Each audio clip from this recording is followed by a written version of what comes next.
¿Cuántos son? ¿5? ¿Van a ser? La que viene es 6, cuarta. ¿Por qué nos falta una? Esta es la tercera. Cuarta. 2 charlas más nos quedarían. No cierra Bueno, Guillermo. No sé, Guillermo. ¿Quién viene en la siguiente? Marita Velázquez. La compañera Marita Velázquez. Marita y Guillermo. ¿Quedan? ¿O no? Me parece que metimos la pata. Si Guillermo puede el 14, va a cerrar el 14 Bueno, del ciclo. veremos. Sí, después vemos, no hay problema. Y luego comenzamos nuestro ciclo provincial. Acá también que vamos a dejar las invitaciones. ¿Cómo es eso? ¿Eh? ¿Me ¿Cómo es escuchás? eso? Sí, El ciclo de charlas provinciales. sí. Vamos a arrancar con referentes o compañeros, que no tienen que ser referentes, justamente pueden ser compañeros que estén desarrollando distintos temas. Hola, Pimpi. Ahí está Pimpi. Buen día, compañera. Hola, Pimpi. Buen día, ¿cómo les va? ¿Cómo Muy bien. va? ¿Cómo andamos? Acá terminando una reunión y empezando otra y por tomarme un cafecito mientras esperamos que se junten un poquito. Bien. Estamos iguales, estamos al... Ah, mira las compañeras. No se nos escapa nada con esto, ¿eh? Son No, gamers. pero es bastante incómodo, ¿no? Yo ya después de un rato empiezo a A mí separar también me... la oreja. Este no Pero es tanto. Mira que no, entra bien mi oreja acá adentro, ¿eh? Pero igual. sí, esta también, pero no sé. Hay auriculares más cómodos que otros también. ¿Cómo cuál, Sherry? Y bueno, yo vendo cosas de audio. Así. Mm, Es lo que tenés Pero ¿a atrás. vos te parece que estos no son Audio. cómodos? No, eso hay que ver cómo te queda a vos, porque si te aprietan o no, viste, si a vos te queda más cómodo que se monte sobre la oreja o por fuera de la oreja. Es una cuestión personal, si se quiere. ajá. A mí en general los auriculares me desagradan y eso que se ponen adentro de la oreja no los soporto ni 30 segundos. Bueno, Así hay que, algunos más así cómodos que que otros. estos, claro, hay uno como, bueno, así, pero bueno, ¿qué va a ser? Es lo que hay. Bienvenidos, compañeros. Ahí veo nombres: Camila, Betty, Luisito Marzola. Grande, Luis. La Delia, la Camila, la Betty, la Silvia, la Mariana, la Vivi son compañeras de mi sindicato que te vienen a hacer gamba, Mechi. Oh, muchísimas gracias, compañera. Palmas, pero mamá. Mamá La Amalia Miranda también, ella viene desde Corrientes, la Betty viene de Bariloche, Hola, Amalia, Betty. La Delia viene de Vicente López, la Vivi viene de José Cepaz, la Silvia Mendoza viene de Santa Fe, la Mariana viene de Capital. Bien. Ahí está. Y nuestros compañeros solamente Jerry, después los demás no quieren que le veamos la cara. ¿Dónde está Pablo, el compañero Luis? ¿Qué más tenemos? Vivi. Vengo, me estoy armando el mate, compañero, ahí vengo. Ah, bien, bien. La Vivi muchas veces no pone el video porque escucha mejor si Claro. no habilita la Sí, cámara. no, sí, está bien. Sí. Está Bueno, bien. Muchas todo el que compañeras. tenga preguntas las puede ir escribiendo en el chat o de última después avisan, levanta la mano en algún momento si podemos hacer preguntas. No sé cómo lo ve vos, Pimpi. ¿No tiene Perfecto. auriculares así? Lo que ustedes digan. Bien. Era mi madre. Mati, compañero. No entiendo. ¿Está con el micrófono activado? Sí. Desactivado, ¿ves? Es pesada que mi madre. No, pero le pongo el auricular.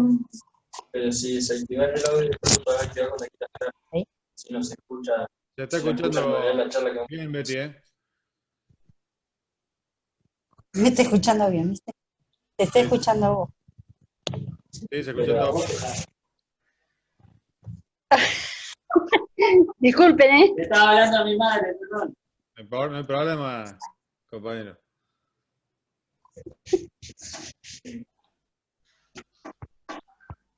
Bueno, esto lo van a transmitir al final. ¿Alguno? Hola, No lo sé. Mati. No, está, Camila no puede estar, y Mariana creo que no nos tenía nos está haciendo pata Mariana también. Así que va a quedar grabado. Está grabando. Ahí, Sí. acá a la izquierda arriba se puede ver que dice Grabación. inglés Grabando. recording.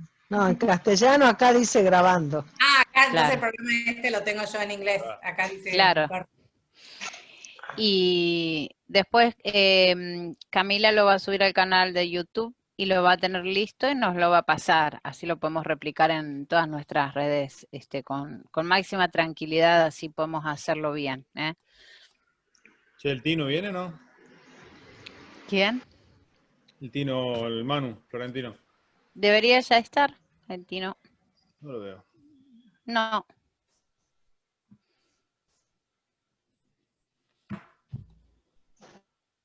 ¿Lo esperamos? ¿Cómo hacemos? Hola Pablo, hola Mati, ¿cómo están? Un gusto, nuestros compañerazos. ¿Cómo van?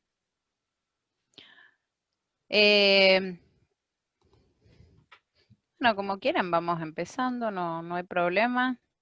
Así vamos dándole formalidad a los tiempos, ya que Está la bien. compañera Pimpi ha Exacto. estado, como todas las otras, en tiempo, después Informe. que se vayan sumando. Perfecto. Bueno. ¿Empezamos entonces? Vamos nomás. Bueno, bienvenidos compañeros, compañeras de Córdoba y del resto del país, de donde nos estén viendo y de donde nos vayan a ver. Esto va a quedar grabado, después va a ser subido a varios canales, ¿sí? En esta ocasión estamos en la tercera charla de nuestro ciclo de charlas, Justicialismo, Doctrina Nacional, la organización vence al tiempo. En esta oportunidad vamos a hablar de un tema fundamental que es la mujer y el sindicalismo, la política y el peronismo. Obviamente que en nuestra doctrina. Va a estar charlando con nosotros María Lucila Colombo, más conocida por todos los compañeros, muy cariñosamente como Pimpi. También va a estar, bueno, ya está acá Mechi, María de las Mercedes Díaz, que es la referente de Guillermo Moreno Conducción en Córdoba. Debería sumarse en breve el compañero Manuel Florentino, de la Brigadier General en Córdoba. La tenemos a la compañera Mariana, de SACRA, del Sindicato de Amas de Casa de la República Argentina. Bienvenidos todos. Y bueno, voy a hacer un breve repaso de la carrera introduciendo a Pimpi, para los que ya saben y los que no saben, o los que sabemos poco. Nacida en San Miguel de Tucumán. Licenciada en Matemáticas en la Universidad de la misma provincia. Estudió la maestría en Diseño y Gestión de Políticas y Programas Sociales. Discúlpenme que lea, pero es bastante extenso. Se me hace más fácil. Ejerció como docente. Una de las fundadoras. Hay alguien que tiene un micrófono abierto. Cami. No sé quién puede cerrar el micrófono. Una de las fundadoras y luego secretaria general del Sindicato de Amas de Casa de la República Argentina, SACRA. ¿Sí? Una vieja luchadora de los derechos de la mujer con experiencia. ¿Sí? En el 97, Pimpi Colombo fue elegida como una de las primeras legisladoras de la ciudad de Buenos Aires por Nueva Dirigencia, el partido que encabezaba Gustavo Vélez. Aunque más tarde integraría el bloque del Partido Justicialista hasta el 2003, que a partir de ahí presidió el Consejo Nacional de la Niñez, Adolescencia y Familia, 2003-2004. Luego, el Consejo Nacional de la Mujer entre 2004 y 2008. Y después asumió como subsecretaria de Defensa del Consumidor en junio del 2008, bajo el mando de la Secretaría de Comercio, que ya entonces ocupaba el compañero Guillermo Moreno, ¿sí? A modo de anécdota, tengo algo acá anotado que lo puedo leer, es interesante. El cargo había quedado vacante durante casi un año porque su antecesor, José Luis López, había sido despedido por el último ministro de Economía de Néstor Kirchner, Miguel Peirano, cuando trascendió que inspectores bajo su cargo habían pedido coimas a comerciantes. Hasta la inhabilitación a consumidores libres, la funcionaria había mantenido un relativo bajo perfil, perdón que lo lea en tercera persona, Pimpi. Luego justificó la decisión del gobierno argumentando que la entidad de Héctor Polino funcionaba como un estudio de abogados montado para hacer juicio a las empresas. Pimpi Colombo defendió a su superior, Guillermo Moreno, de la acusación de maltrato de Sandra González, titular de la Asociación de Consumidores y Usuarios de la Argentina, ADECUA. A modo de anécdota, para los que no sabían. Ahora sí, con ustedes, Pimpi Colombo. Tenés que abrir el micro. Pimpi, no sé si vos, Mechi, querés presentarla y decir unas palabras primero. Te lo dejo a vos, así la presentás y le das la palabra a la compañera. Tenés que abrir el micro. Ahí va. Bueno, buenas tardes, compañeros, compañeras, compañera Pimpi, muchísimas gracias a todas las compañeras y compañeros peronistas. En esta charla tercera para nuestra provincia, que venimos haciendo este ciclo de charlas, y le agradezco a Pimpi enormemente porque uno de los ejes fundamentales que teníamos en este ciclo de debate era la mujer y el sindicalismo. Y qué mejor que tenemos esta compañera en nuestro espacio como para poder contar con ella, no solamente por lo que significa llevar adelante y crear y fundar un sindicato con los derechos de la mujer, como es el ama de casa, ¿verdad? Y hoy queremos que nos cuente un poquito a qué se le llama el derecho al ama de casa, ¿no? En el género, en los derechos, a qué se apunta, y abordar todos estos temas, cómo inciden la política, la vida de una mujer, a través de la defensa desde el sindicalismo hacia los derechos, de lo que en este caso tiene en su sindicato, y también qué incide en el peronismo con todas estas cuestiones. Así que va a ser una charla, un debate muy lindo. Pimpi siempre nos tiene acostumbrado, a pesar de tanto tiempo en esto, una trayectoria fabulosa. Tiene muchísima experiencia la compañera y creo que es la más indicada para que nos esté contando y compartiendo desde todo ese conocimiento que tiene y esa sencillez que la caracteriza, y también todas esas luchas que hoy se levantan como bandera, y creo que es bueno y fundamental que lo conozcamos para continuar con esas luchas, no solamente en el presente, sino también en nuestro futuro, que por ahí no tenemos muy buenas perspectivas. Así que bueno, con ustedes la compañera Pimpi Colombo. Adelante Pimpi, bienvenida acá a nuestra provincia de Córdoba, y para todos los que nos estén mirando, los compañeros del resto del país. Muchas gracias, Mechi, muchas gracias, Seri. Bueno, Gerardo ha empezado presentando un poco esa última trayectoria en la función pública. Voy a llenar algunos huecos de lo que él ha contado, porque se han mezclado algunas anécdotas y es de honestidad intelectual por mi parte decirlas, perdóname Gerardo, ¿no? Porque, bueno, primero, no sé si José Luis López se fue por esa razón que vos decís, pero lo cierto es que como José Luis había entrado a la subsecretaría con la Felisa Micheli, cuando se fue la Felisa Micheli, él quedó un poquito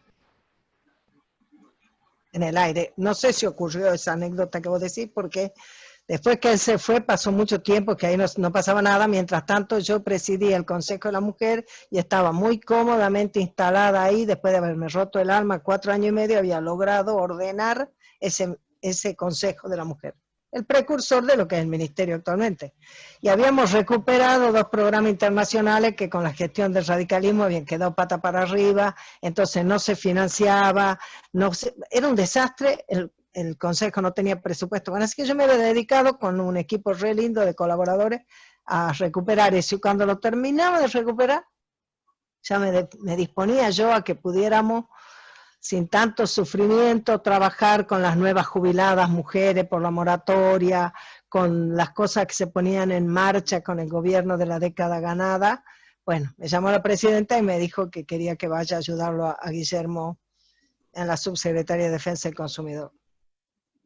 No era mi digamos, costado preferido, pero viste el dicho que dice donde manda capitán, etcétera, etcétera, etcétera, así que ahí fuimos al Ministerio de Economía, a la Secretaría de Comercio, a hacernos cargo de la Subsecretaría de Defensa del Consumidor, donde promovimos con mucho trabajo en conjunto con la Rita Colli, que es mi compañera del sindicato en Santa Fe, y un grupo muy lindo de compañeras y compañeros, promovimos lo que se llamó el programa Valorar, que era un programa que justamente lo que procuraba, ahí la Janet se acuerda porque ella ha sido parte de eso, la Betty Barría también, las compañeras de Corrientes también, y la verdad es que lo que tenía de interesante eso, es que nosotros procurábamos dar vuelta un poco el sentido con que tradicionalmente se piensa y se actúan las llamadas asociaciones de consumidores,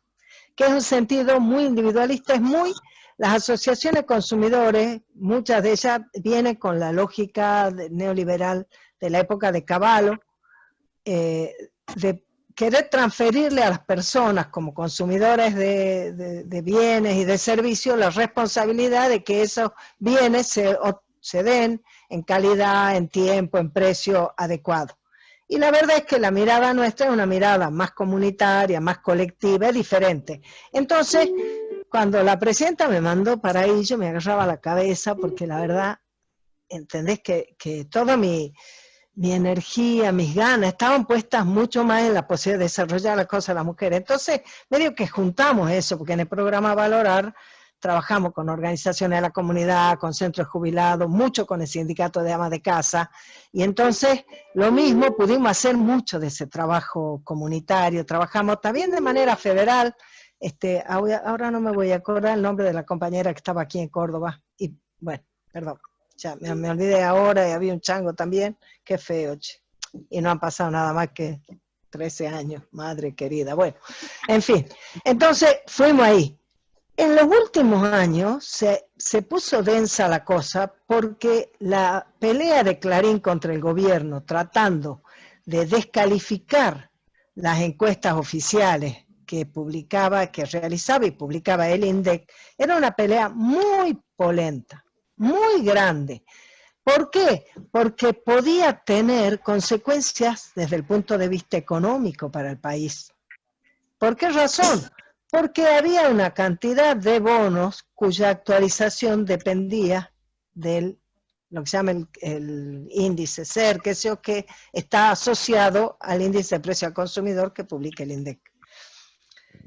Desde el año 2007 se venía revisando, trabajando con el INDEC desde 2 costados. El primero, principalísimo, es que se observó que el INDEC estaba midiendo como bienes de la canasta básica, estaba midiendo precios de bienes que era razonable medir en la época de la convertibilidad, porque los más viejos de ustedes, o sea yo, bueno, les cuento entonces, nos acordaremos que en aquella época, cuando estaba la convertibilidad, o sea, cuando de una manera por decisión política, no por realidad económica, había una paridad 1 a 1 entre el precio y el dólar, bueno, irte a Mar del Plata era más caro que ir a veranear en Miami. Era más caro. te salía más caro, no te convenía. Fue dramático, por eso fue tan mala esa época para muchos sectores de industria y de producción nacional, porque era imposible competir con los precios del exterior, ¿no? Por ejemplo, en la canasta que medía el INDEC se medía el precio de unas rosas ecuatorianas de tallo muy largo, divinas, que en la época de la convertibilidad valía la pena comprar porque eran baratas, porque qué sé yo, si hoy en dólares hoy lo pone a 100 pesos, que es lo que te cuesta el dólar sumado a ¿cómo le llaman? El dólar solidario. Bueno, imagínate, 1 a 100 es ahora, $1 a 100 pesos. Eso era $1, 1 peso, ¿entendés? Era un despropósito. Y entonces los de la Cámara de Turismo le fueron a ver al secretario de Comercio y dijeron, secretario, usted nos puede poner multas porque nosotros no bajamos los precios, pero por más que nosotros bajamos los precios, el INDEC va a seguir encontrando alto el costo del turismo en la Argentina, porque el INDEC está midiendo un turismo que no es el que se hace, porque ya no estamos en convertibilidad. Ahora estábamos, ¿se acuerdan? Con el dólar 3 y pico a 1, ¿se acuerdan de eso? Y entonces ya no era lo mismo. Ya no era lo mismo 1 a 1 que 3 a 1, para ver cuánto te costaba. Y a su vez la persona esta le dijo a Moreno, y nosotros no tenemos ninguna posibilidad de modificar los precios de los hoteles de Miami, imagínense, no tiene nada que ver. Con lo cual se puso los faroles a darse cuenta que en el INDEC no estaba viendo la inteligencia de adecuarse al consumo actual de la cosa. Bueno, eso había sido mucho antes que yo ande por ahí, ¿no? Pero entonces eso hizo que hubiera que tomar medidas para... Cuando empezaron a trabajar ese tema, se descubrieron otras irregularidades además, que, bueno, tal vez no es el caso, tienen que invitarlo al Chino Comari que les cuente sobre eso, o a la Beatriz Paglieri, que es una capa total. Ellos o la propia Adriana Guiti ha laburado ahí, yo no tengo nada que ver. Yo soy comentarista deportivo en este tema. ¿Ah? O sea, tómenlo así como de quién viene. No protagonicé nada de esto, pero lo fui comprendiendo y me pareció extraordinario comprenderlo. Me pareció extraordinario porque te permitió comprender por qué la pelea era tan virulenta por parte de Clarín. Porque a un socio principal de Clarín, tenedor de muchos bonos, le interesaba y le resultaba muy fuerte que el número de la inflación fuera un número alto. Y ponerlo en cuestión le podía permitir tal vez accionar judicialmente contra la Argentina en tribunales internacionales, poniendo en cuestión las cifras oficiales de Argentina, que es lo que intentaron hacer. Y es lo que muchas veces compañeros nuestros, probablemente sin tener la menor idea de lo que hacen, ¿has visto? Sin tener la menor idea de en qué terreno se están metiendo, descalifican las estadísticas argentinas, las estadísticas de la época del gobierno de Cristina, porque principalmente todo esto arrancó ya cuando, sobre el final del gobierno de Néstor y el inicio del gobierno de la Cristina, y entonces descalifican el INDEC de la etapa de la Cristina, propios compañeros, porque por ahí no saben de lo que están hablando, y lo que ocurre históricamente con las estadísticas de este tipo, es que nunca la estadística refleja tu situación personal, porque es muy difícil que tu persona sea el ejemplo exacto de un conjunto de población. Ese ejemplo exacto en realidad no existe, ¿verdad? Y estamos todos un poquito más para aquí, un poquito más para allá, más para abajo, más para arriba, estamos coincidiendo más en este aspecto, un poco menos en aquel, y entre todos se forma una especie de consumo ideal, llamémosle. Entonces, puedo decir, por ejemplo, yo me acuerdo, porque eso sí me tocó muchas discusiones, bueno, ya sé que no era el tema de la charla, pero ustedes banquenme un poquito.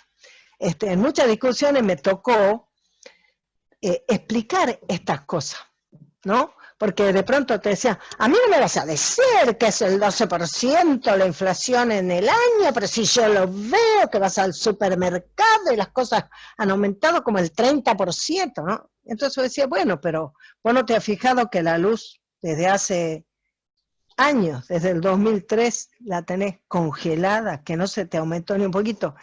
Ojo, eso es una realidad absolutamente así para todo el área metropolitana, que es más del 40% de la población total de la Argentina.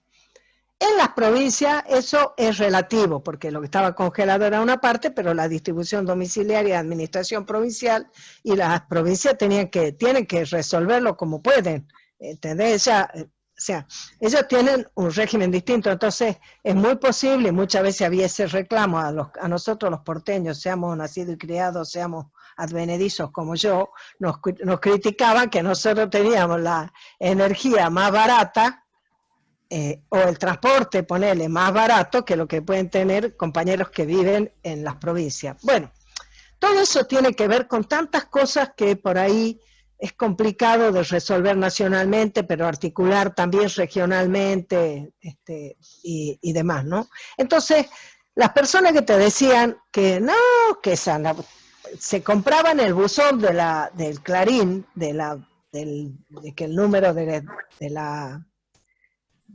inflación estaba mal dado, que eran mentiras, y se lo compraban porque no condice con la realidad que ellos estaban mirando. Y vos no estás mirando, es como bastante natural que vos te fijás, vos no te fijás la parte del zapato que no te aprieta. Si no te molesta en el talón, vos lo que mirás es el juanete, que es donde te está raspando, hermana, ¿o no? ¿Por qué te vas a fijar en el talón si ni lo sentís? Es más o menos lo mismo. Es más o menos lo mismo, ¿verdad? Entonces vos no mirabas todos los servicios que no te cambiaba, o te aumentaba poco, no te cambiaba nada, y sí te fijabas en lo que te pasaba en el almacén, o en aquello, nada más. De todas maneras, nuestro gobierno procuraba cuidar que ciertas cosas más o menos anclaran los precios. Siempre la tesis de Guillermo, y sigue siendo hoy, es que el precio de los alimentos y el precio de la energía tienen que ser los dos pilares en los que se sostiene un proyecto de desarrollo nacional. Desarrollo quiere decir crecimiento de la economía con bienestar y justicia social, digamos, sintéticamente, ¿no es cierto?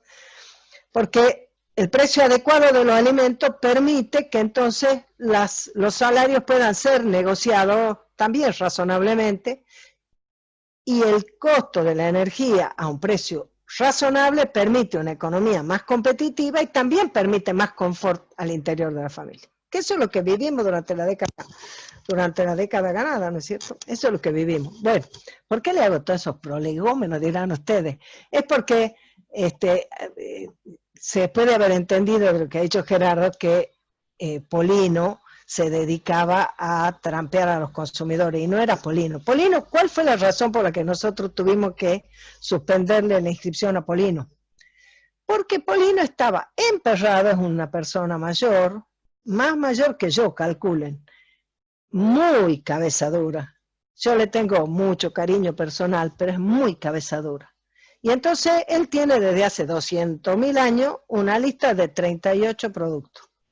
Y mide su precio en 6 comercios, de la zona de La Boca, de no sé dónde, lo mismo.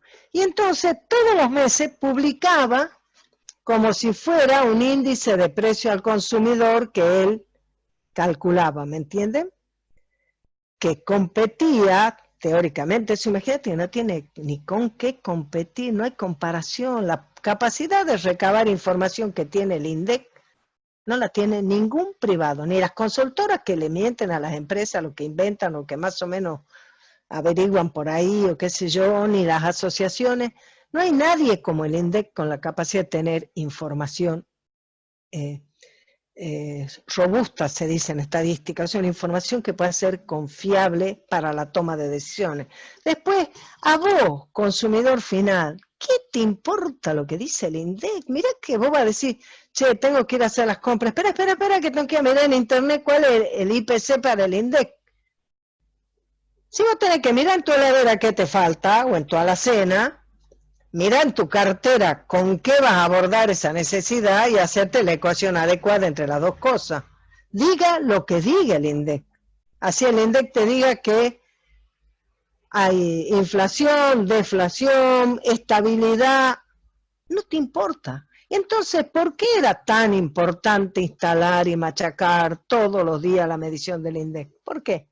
¿Por qué dejó de ser importante durante el gobierno de Macri? No tenía ninguna relevancia. Porque había un negocio detrás de eso que estaba defendiendo el Clarín con su socio y amigo La Nación, seguido por muchos idiotas útiles, que además muchos de ellos antiperonistas, y encima agarrando compañeros propios desprevenidos, o veteranos cabezones que estaban emperrados en decir. Entonces, cuando se vio que Clarín estaba queriendo utilizar a las asociaciones de consumidores como contrapunto del INDEC,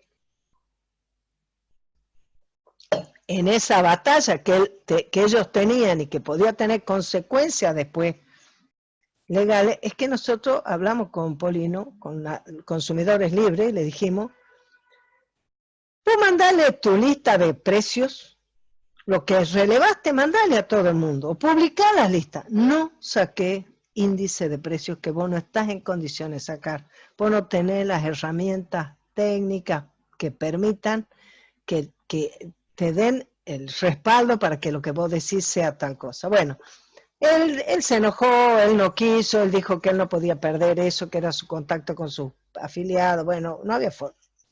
Entonces lo que hicimos fue suspenderlo y le dijimos, vos Polino, ¿qué es lo que hizo? Vos Polino persona, podés decir lo que quiera porque nadie te impide a vos que diga lo que quiera. Pero en el registro de asociaciones que el Estado Nacional dice que son asociaciones registradas para defender al consumidor, no vamos a permitir que se le mienta a las personas respecto de cuál es el índice de precio al consumidor que está vigente. Bueno, y lo suspendí. Tras cartón, descubrimos, pero un poco después, descubrimos a raíz de una denuncia que otra asociación, que es a la que vos te referiste después, la Sandra González de Adecua, tenía una modalidad de operaciones consistente en, ¿has visto ese que dice pone el huevo en un lado, come chilla en un lado, pone huevo en el otro, así el tero, ¿no? Bueno, ¿qué es lo que hacían? Denunciaban que los bancos estaban cobrando, ponerle comisiones abusivas o seguros abusivos en los préstamos, qué sé yo.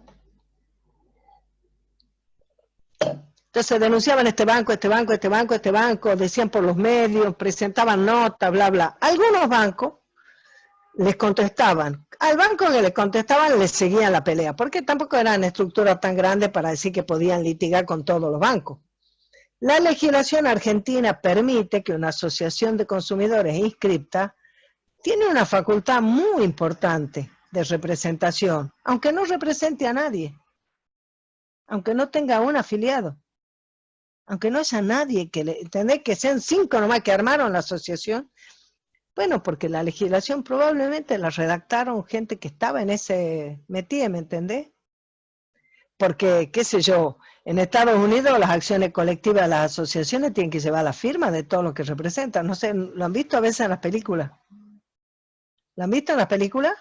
Que, por ejemplo, denuncian que un medicamento ha hecho tal trastorno o denuncian que tal cosa, como las tabacaleras por el tema del cáncer de pulmón. ¿Ha visto que en esas películas, que a veces son un plomazo, que es todo drama, pero bueno, en esa película lo que vos ves que el procedimiento es que para que te puedan representar en un juicio, tienen que tener la firma de todos los que dijeron sí nos representan. Y se disputan entre ellos cuántas representa quién. No sé si lo vieron eso, presten atención. La legislación argentina no les requiere a las asociaciones de consumidores que representen a nadie físico, ¿entendés? Basta con que tengan uno y son una asociación de consumidores, pueden entrar en un litigio. Bueno, ¿qué descubrimos nosotros para hacerse la corta, que ya es larga, hasta ahora viene siendo larga? Descubrimos que cuando el banco picaba con la denuncia, o sea, cuando les empezaba a contestar, lo llevaban al riesgo de meterlo en un juicio, y finalmente, como la ley también les permite a las asociaciones de consumidores que están inscritas que en representación firmen un acuerdo, Entonces, después de haberlos llevado a la amenaza de un juicio, firmaban un acuerdo. Y en ese acuerdo, ¿qué es lo que estaba mal de todo eso? Que en ese acuerdo lograban que en adelante los bancos cobren un poco menos, no cobren tan leonino como cobraban hasta ahí. Y que además devuelvan algo de lo que habían cobrado de más. Pero ahí estaba la trampa. ¿A quién le iban a devolver? A los que se notificaran por un edicto. ¿Quién lee los edictos? Mi hermana, que lee las necrológicas. ¿Quién lee los edictos? ¿Quién lee los edictos? Si el banco te ha cobrado de más, que perdés cuidado que te tiene bien registrada, porque cuando vos no le pagás bien, que te intima, te manda carta, te manda mail, te hace llamar por teléfono, te lo manda al abogado, ¿verdad? Entonces el banco podría haberle comunicado a todos sus clientes, o podría haberles devuelto automáticamente, o no. Tenía la base de datos si él les había cobrado de más, pero no hacían así. Quedaban en que en un plazo de 1 mes o 2 meses, los que quisieran ser beneficiarios de que le devuelvan esa plata se tenían que anotar en el banco. Y ahora te digo yo, si se enteraban, porque no es que hacían una campaña importante de difusión y demás. Y todo salió porque una señora, curiosa ella, vio que en su factura de lo que tenía que pagar al banco, ahora la comisión, ponele, en vez de ser 52 pesos, era 45. Estoy inventando, no me acuerdo las cifras, nada, ¿no? Y entonces, curiosa ella, fue y preguntó al banco, ¿por qué ahora es 45 si el mes pasado era 52? Y entonces en el banco le dijeron, dice, porque el banco ha hecho un arreglo con la asociación Adequa de que de ahora en adelante, que eso estaba mal cobrado, que hay que cobrar solamente 48, ponele. No eran así los números porque era bastante más diferencia. Entonces ella dice, bueno, pero entonces devuélvanme lo que me cobró de más. Mire, para eso, para la devolución, tiene que ir a Adequa, ahí en la avenida Callao, bla, bla. Bueno, entonces esta señora se fue a la avenida Callao. Cuando llegó a Adequa, le dijeron, no, señora, usted tenía derecho a hacer este reclamo hasta el mes pasado. Ahora ya pasó el plazo. ¿Me van siguiendo? Bueno, ¿cuál fue el detalle que terminó de colmar el vaso cuando hicimos los números? Los abogados de Adequa y las abogadas habían percibido, ponele, 15 millones de pesos. No digo que sea mucha plata, porque tal vez eran 18. No sé si era mucho o poco. Los acuerdos decían que, como dicen en los juicios, los abogados consiguen a veces, dice, las costas por su orden. Quiere decir que cada uno le paga al abogado. El que acusa, los dos litigan, puede ganar uno, puede ganar el otro, pero acuerda, o el juez les dice, que cada uno le va a pagar a su abogado.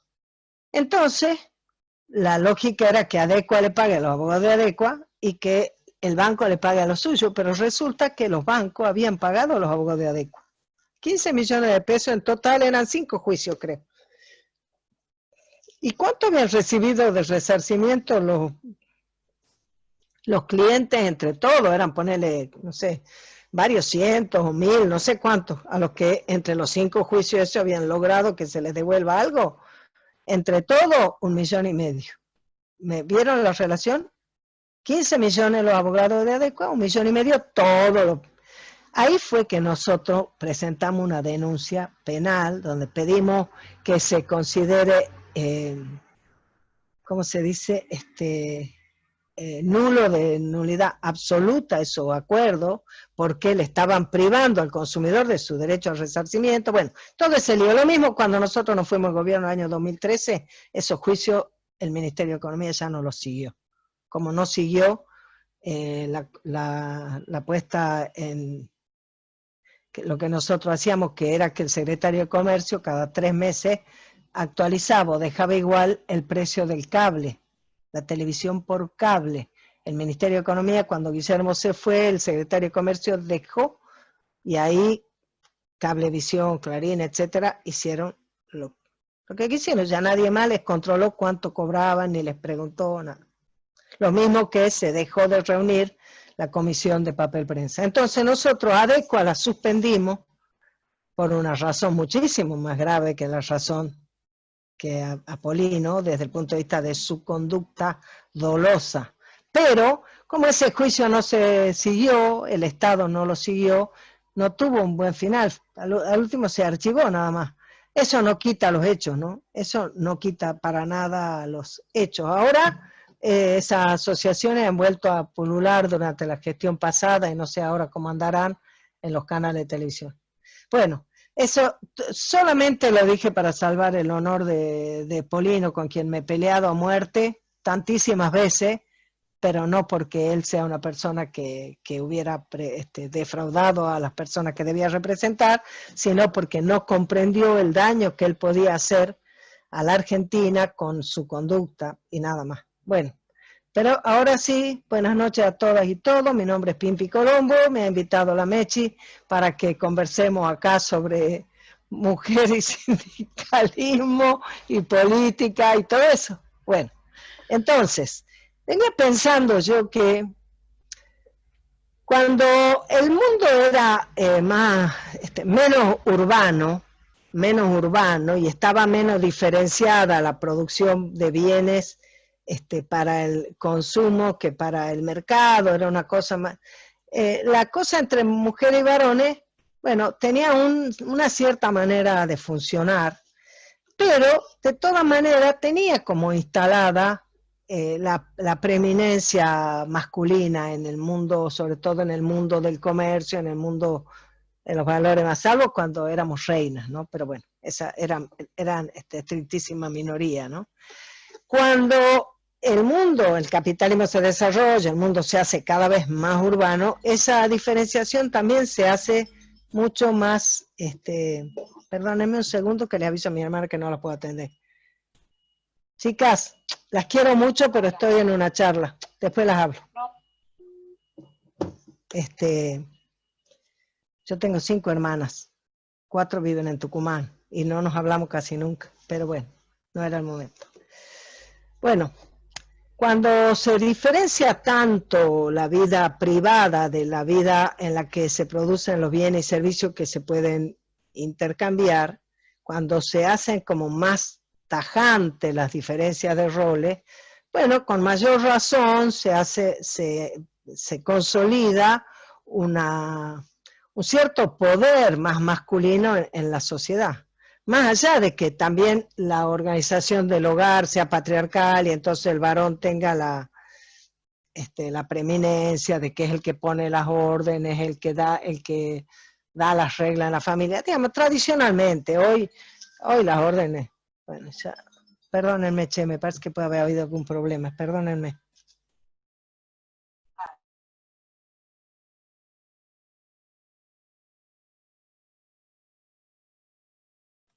Bueno, mientras esperamos a Pimpi, si alguno tiene alguna pregunta, vayan dejándola por favor ahí escrita o pidan la mano, después vamos a presentar. ¿Sí? Preguntas. Siempre y cuando esté todo bien.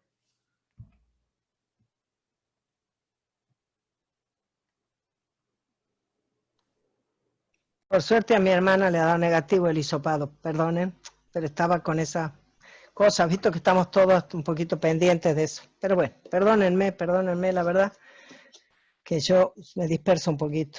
Bueno, lo que digo es que los varones tomaron preeminencia, sobre todo en el mundo de lo que ocurre fuera del hogar, en la producción de bienes, en el intercambio, en el comercio, en el manejo en general de la economía, de la finanza y demás. Al interior del hogar también, históricamente, estamos organizados de modo que se habla de jefe del hogar y generalmente se identifica con el varón y demás. Pero sobre todo lo decisivo es que de la puerta de la casa para afuera, el mundo del poder, el mundo de los recursos económicos, era principalmente manejado por las mujeres. Siempre las mujeres fuimos parte del proceso de la producción de bienes y de servicios también. Pero, y esto también se mantiene hoy, como hay una diferencia grande de inserción, tanto en el mundo de lo productivo fuera del hogar y como de lo productivo dentro del hogar entre mujeres y varones, ellos son más en el lado de afuera y nosotros mucho más en el lado de adentro, y como la producción de bienes y servicios en el lado dentro de la casa no está valorizada económicamente, entonces la dependencia para que las cosas funcionen siempre ha venido como en la dependencia de las mujeres respecto de los varones. Pero desde hace muchas décadas ya, muchas, ya dejó de ser una curiosidad que las mujeres estemos en el mundo de lo público. Ya no tenemos que disfrazarnos de varón para estudiar en una universidad, ya con Perón y con Evita hemos adquirido la totalidad de los derechos políticos, ya en la década del 20 al 30 hemos podido emanciparnos de que no tengan que ser nuestros maridos o nuestros padres los que nos autoricen a tener comercio. Pero en un punto uno podría decir, pero hemos ingresado un poco más tardíamente al mundo organizado del trabajo. No al trabajo hemos estado siempre y seguimos estando, pero al mundo organizado. Y entonces la consolidación de las organizaciones sindicales que en nuestro país están tan identificadas con el peronismo, que es el que le ha dado ese sentido nacional. Piensen que los sindicatos antes de Perón en Argentina eran anarquistas, eran socialistas, eran comunistas, eran sindicatos que se habían formado de la mano de las camadas de inmigrantes de principio de siglo, que venían con la tradición más europea, y era una tradición más de conflicto como de un modelo, el modelo de los obreros, el modelo de los patrones. Y con el peronismo se consolida más la idea de comunidad. Por lo tanto, nuestros sindicatos son sindicatos que es un proceso bien interesante, porque los sindicatos son constitutivos de la identidad nacional, desde el interés y la defensa de los intereses de las y los trabajadores, pero no en una especie de lucha de clases, sino en el marco de un proyecto nacional compartido, en una idea de comunidad. Pero nosotros arribamos un poco tardíamente, y por lo tanto todas esas instituciones, las instituciones del trabajo remunerado, están todas nacidas un poco al calor de que eran principalmente masculinas, ¿no? Fíjense cómo en los últimos años hubo que revisar cosas tales como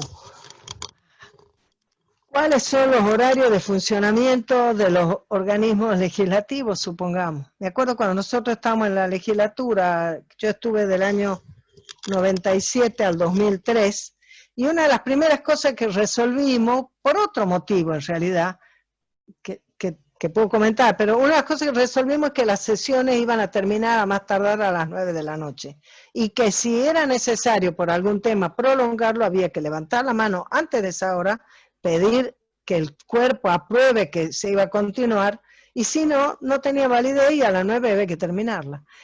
Eso, en el caso de Buenos Aires, sucedió porque había habido una cantidad de problemas con el tema de las autorizaciones a las 3 de la madrugada, de cambiar la zonificación de una cosa para que se autoricen construcciones que no correspondían, para cosas medio opacas, poco transparentes. Entonces se había cambiado el horario. Pero desde el punto de vista de la incorporación de mujeres a la actividad política, era muy importante, porque nosotras estamos, los hogares nuestros se estructuran alrededor de lo que nosotros organizamos y de la tarea que nosotras hacemos. Y desde ese punto de vista, muy probablemente a nosotras no nos da lo mismo no poder estar a la hora del almuerzo, no poder estar a la hora de la cena, no poder esperar a los chicos a la salida de la escuela, no poder llevarlos. En fin, entonces, lo que de alguna manera ocurre es que hay toda una necesaria transformación de esa cultura muy centrada en la realidad que viven los varones, para que nosotros podamos mejorar la participación de las mujeres en el mundo sindical, que no es poca, pero todavía dista mucho de ser muy protagónica, todavía dista mucho. De hecho, cuando nosotros armamos el sindicato ama de casa, En el estatuto nomás ya pusimos que solamente podían entrar mujeres, porque ya vimos que hay muchos sindicatos con enorme mayoría de mujeres que los conducen varones. Y comprendemos bien que hay hechos que son bastante objetivos. Si todas las encuestas de uso del tiempo, las que hicimos nosotros, las que hizo la Ciudad de Buenos Aires, las que hizo el INDEC en el 2013 y las que se van a empezar a hacer por ley que nosotros mismos hemos promovido a partir del año que viene, muestran que más del 90% de las mujeres no hacemos cargo de tareas en el hogar, mientras que 2 de cada 3 varones hacen alguna tarea en el hogar. Pero que además cuando miras la cantidad de horas dedicadas a esa tarea, las mujeres dedicamos más del doble de tiempo que el que dedican los varones. No estoy hablando de una persona comparada con otra. De nuevo digo, la estadística hace un reflejo global, vale también en este caso.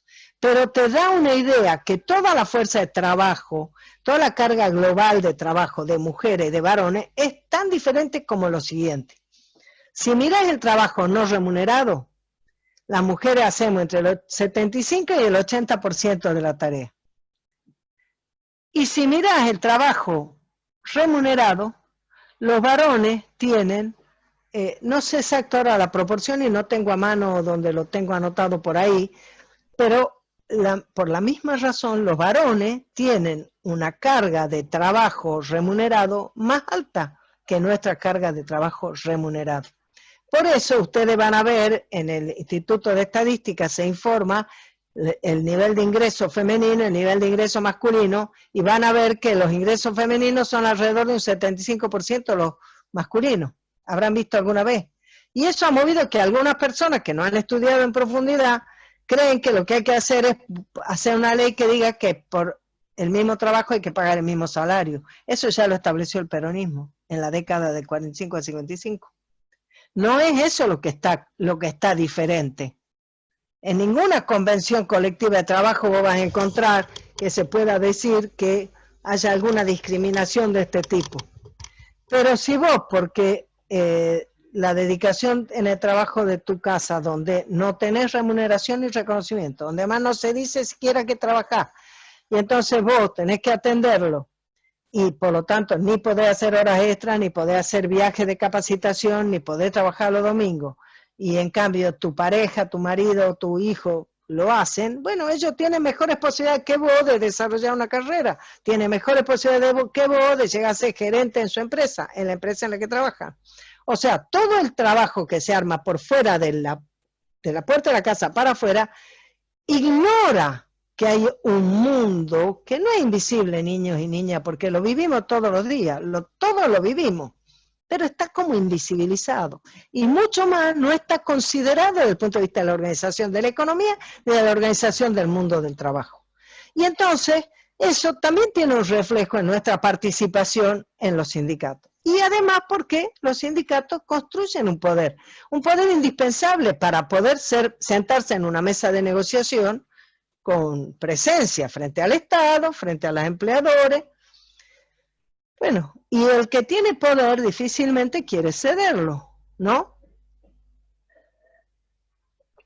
No te voy a decir, bueno, vení, toma, que yo, por eso es que aparecen las propuestas políticas de políticas proactivas para equiparar, por eso se discute y se aprueba una ley de cupo, primero se aprobó una ley de cupo en la participación política, pero después se aprobó una ley de cupo en la participación sindical. Pero no basta con la ley de cupo. Para que la ley de cupo en la política se ejerciera, hubo que trabajar mucho con la justicia para asegurar cómo se ponían en marcha esa legislación. Ahora mismo hay una discusión en Neuquén, porque un diputado que estaba en ejercicio renuncia para irse a un cargo en la nación en energía, y la persona que le seguía en el cargo es una mujer, pero como para equiparar a mujeres con los varones se aprobó una ley de paridad, y la ley de paridad dice que es mujer, varón, qué sé yo, y todo esto, el varón que está después de ella dice, no, se fue un varón, me corresponde a mí, y eso está en litigio. Pienso que lo va a ganar la mujer, porque en realidad Bueno, porque en realidad la transformación de la vida no se hace solo a través de leyes. Las leyes te permiten ir abriendo puertas y demás. De hecho, en los sindicatos también muchas cosas han mejorado y han cambiado. Yo no sé la experiencia de ustedes, pero en mi experiencia de vida, los códigos que son para la relación entre solo mujeres son de una manera, los códigos de relación entre los varones son diferentes, y la construcción de códigos más comunes donde mujeres y varones nos podamos sentir ambos cómodos, bueno, todavía está en construcción. Todavía está en construcción, y eso vale también para los sindicatos. Eso vale también para los sindicatos. Porque imagínense ustedes que personas que están acostumbradas, tienen muchos años de llevar las cosas adelante de una determinada manera y demás, venimos nosotras, se agarran la cabeza y dice, uy, ya viene la pimpia a romper la paciencia otra vez con esas cuestiones de género, otra vez viene con la ama de casa, otra vez viene con las cosas de las mujeres, y entonces se empieza a inventar cosas, decir, bueno, nosotros también queremos un día del hombre, nosotros también queremos esto y queremos lo demás allá. Y lo que uno dice, acá no se trata de mujeres versus varones. Se trata de que en todas las instancias en que compartimos instituciones, mujeres y varones, pudiéramos tener precisamente comunidad, pudiéramos precisamente, ¿cómo decir? Poder conocernos en nuestra diversidad, poder conocernos en la diversidad que implica que nuestras experiencias de vida son diferentes. Fíjense ustedes que después de la ley de cupo, que no se hubiera aprobado si no hubiera tenido el apoyo político del presidente Menem, debo decir en una reivindicación de compañeros, porque mucho le hemos protestado, mucho hemos luchado, hemos reclamado por lo que fue esa etapa de gobierno que después empeoró brutalmente con el gobierno de la Alianza. Sin embargo, hay algunas cosas que nosotros pudimos tener gracias a la decisión política de Menem, como por ejemplo en el año 91, la ley de cupo, porque estábamos ahí, todas las mujeres de todos los partidos políticos, estábamos en las bandejas reclamando que se apruebe, y daban larga y hablaban y discutían, tal vez procurando un desgaste que hiciera que de algún modo eso no se pudiera terminar aprobando, hasta que a la 1 de la mañana o 12:30 de la noche apareció en la Cámara de Diputados Manzano, que era el ministro de Interior de Menem, a decir que el presidente quería que todo el bloque oficialista acompañara esa medida, porque él la estaba promoviendo. De hecho, bueno, se aprobó la ley de cupo y al año siguiente, mejor dicho, es decir, un año y pico después, en enero del 93, el presidente Menem firmó un decreto creando el gabinete de consejeras presidenciales, que era ni más ni menos que una idea que después no prosperó, no pudo cuajar, de que en cada ministerio hubiera una consejera presidencial para mirar cómo las políticas de ese ministerio, sea defensa, sea desarrollo, sea economía, sea salud, todos, tuviera una mirada de inclusión para construir la equidad entre mujeres y varones. Bueno, en ese gabinete que lo promovió Belis en su momento, y nosotros tuvimos el orgullo de que estuviera nuestra compañera Elida Vigo, que era la secretaria general del SACRA en ese momento, se constituyó, pero tuvo muchas dificultades porque ni ahí ninguno de los ministros de Menem quiso darle la entidad que ese gabinete requería, ni tenía la instalación del tema de las mujeres, la instalación que tiene hoy, que nos permite a nosotros que se esté discutiendo, por lo menos discutiendo, después tenemos que trabajar para que se haga, lo que se llaman las políticas de cuidado, y las políticas de cuidado tienen que ver precisamente con un mundo eminentemente femenino, un mundo de trabajo que hacemos por sobre todo las mujeres, y que además nosotras siempre decimos, nosotras no renegamos de hacer la tarea en el hogar, sí renegamos del hecho de que hacer esa tarea no amerite siquiera que nos digan que somos trabajadoras.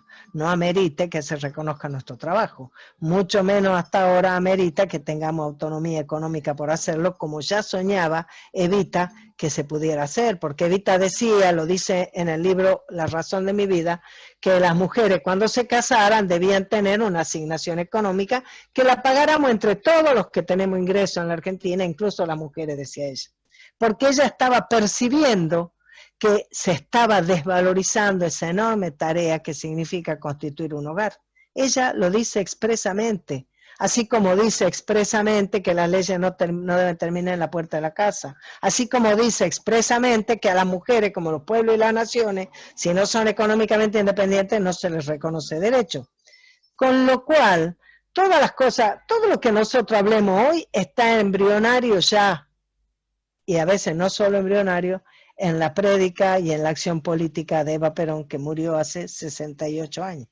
O sea, casi, no voy a decir que no hay nada nuevo bajo el sol, porque van a pensar que soy una vieja arcaica, y no soy, pero digo que el peronismo ya ha puesto las bases de la construcción de justicia social, incluyéndonos a todos y a todas. ¿Me entendés? Aunque en ese momento no se estuviera diciendo todas y todos, aunque mucho menos se dijera todas, todos y todes, pero no importa, la idea siempre fue una idea de inclusión y fue una idea de que la columna vertebral de la organización de la sociedad es el trabajo. Por eso Perón decía, es la única clase de hombre es la que trabaja, o sea, no los que viven de arriba, es la que trabaja, o sea, mujer o varón, y nosotros decimos, las mujeres no necesitamos más trabajo, necesitamos más ingresos, necesitamos independencia económica. Y esa es una cuestión que por supuesto tiene que reflejarse en el movimiento sindical, y muchas veces requiere como un impulso desde afuera. Por eso hubo que aprobar una ley de cupo de también para los sindicatos, pero después hay que aplicarla. Pero además, para aplicarla no basta con obligar por ley o por un fallo que se ponga mujer en la lista. Hace falta incorporar ese debate, hace falta nutrir la política y las políticas de gobierno de ese sentido, para que no sea una letra muerta la de la ley. Todavía falta mucho por caminar, todavía falta mucho por caminar. Son muy pocas las mujeres que dirigen sindicatos, muy pocas las mujeres que dirigen un sindicato nacional, pero mal que mal, a lo largo de los años y con su participación, las mujeres hemos ido también proponiendo a nuestros sindicatos la incorporación de reivindicaciones que incorporen lo que nosotros en nuestra vida cotidiana necesitamos. Hoy, por ejemplo, nosotras con la Mariana estuvimos participando de una reunión casi constitutiva de una especie de mesa sindical de cuidados, donde un conjunto de sindicatos, seríamos unos 14 o 15 sindicatos, decidimos trabajar una lista, dijimos, hagamos las 20 de verdades peronistas del cuidado. O sea, hacer una especie de decálogo, de listado, de reivindicaciones que son indispensables para que lo que se hable de cuidado se haga en políticas. Por ejemplo, nuestro sindicato le ha propuesto al presidente en el mes de abril que se ayude a las familias, específicamente le dijimos a las amas de casa que no tienen ingreso porque su actividad, la de su familia, no está considerada esencial, que le ayude, como se ayuda a las empresas, a pagar el sueldo de la empleada doméstica. Porque sería una manera en que el Estado estaría dando una señal de que cuando habla de cuidado sí está por dar respuesta. Probablemente no serían millones, porque en realidad hay solo 500.000 empleadas domésticas inscriptas, y probablemente una parte importante de ellas sean empleadas que trabajan en la casa de una persona que es docente, que está teniendo su sueldo, por lo tanto no le correspondería, o que es empleada de comercio. O sea, si es una persona que está empleada y que tiene su ingreso, no es que tendría que venir el Estado a respaldarlo. Estamos hablando de los casos en que esa empleadora no tiene ningún ingreso. Bueno, todavía el gobierno no nos ha contestado. Yo digo a nosotras, ¿no? Y en este tema.